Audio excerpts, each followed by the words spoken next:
Our project keeps growing. Up to now, it's okay, I would say. We only got 4 queries at the moment. But, little spoiler, we will create more queries, more tables throughout this module. Therefore, time to bring a bit more structure into our project management part, as I would call it. Let's first start right here in the queries area. When we worked on the errors, you saw that a so-called group was created automatically. We had this group up here where the error was stored and another group for our actual queries. To create such groups, you can simply right-click into the queries area here and now click onto New Group, like this. Now we could give this a name, maybe initial queries. Well, for these queries we got so far, the description is optional. I don't think we need one at this stage. And this allows us to now create this new group up here. The other queries group is automatically created by Power BI Desktop. And to now add these queries to our newly created group, you got 2 options. If you downloaded Power BI Desktop from the website, as I showed you it in the course, you can simply select a query and drag and drop it into the folder. This is not available for the Power BI Desktop version downloaded from the Microsoft App Store. To be honest, I don't know why this is the case. It might also be a bug.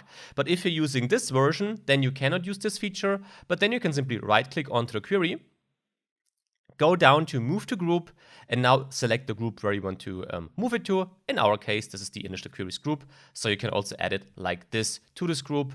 Personally, I prefer this approach, this drag and drop approach, as it's easier to do. So this was the first part. We now have a bit more structure to the left here. What I also want to show you is how you can arrange the column order in our queries.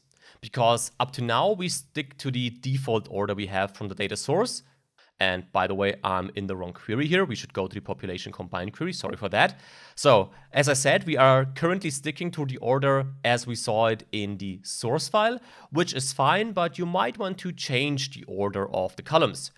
To do so, you can either select a specific column and press and hold the left mouse button and then, well, change the order of the columns. Or alternatively, you can go to the transform ribbon here. And in there, you got this move option. If you do so, you can then move, well, the selected column to the left. So 1 column to the left, 1 column to the right, or to the beginning or the end of your currently selected query. So here we could say we want to have it back 1 right, or as we just had it, back 1 left. A little hint right here, I'm aware of that, but these are just some smaller things making your life when working with Power BI Desktop a bit easier. One last thing I would like to show you regarding the reordering is that we can also apply multiple filters considering the sorting order of our information stored in the different columns.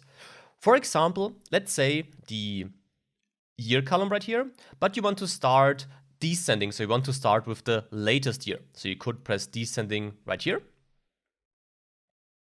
This, again, takes a few seconds. We know the process.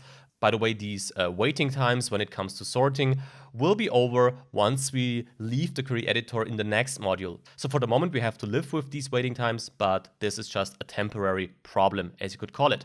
However, you saw that I changed the order of the year column now, indicated by the filter symbol.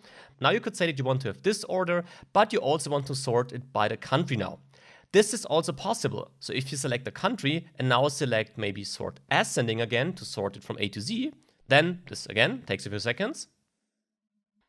And now we have the A to Z order for the country, but we start with the latest year, so we have the descending order for the year. And we got this little indicators here next to the filter. So you see we got 2 sorting steps after each other. We first sorted by the year, and afterwards we sorted by the country. And this is also a little helper, well, which makes it a bit easier for you maybe to know which filters you applied to change the order of your data. Actually, I think we should change this back to ascending. So if we do so, press sort ascending right here. Then we are back again with the ascending order. 1 still remains 1 because we first worked with the year filter here. We could also have undone that step, of course, but I just wanted to show you this, so let's stick to this approach. So now it's time to save the project once again. So make sure to do so and press apply later, because as a next step, we will have a look at the structure of our project.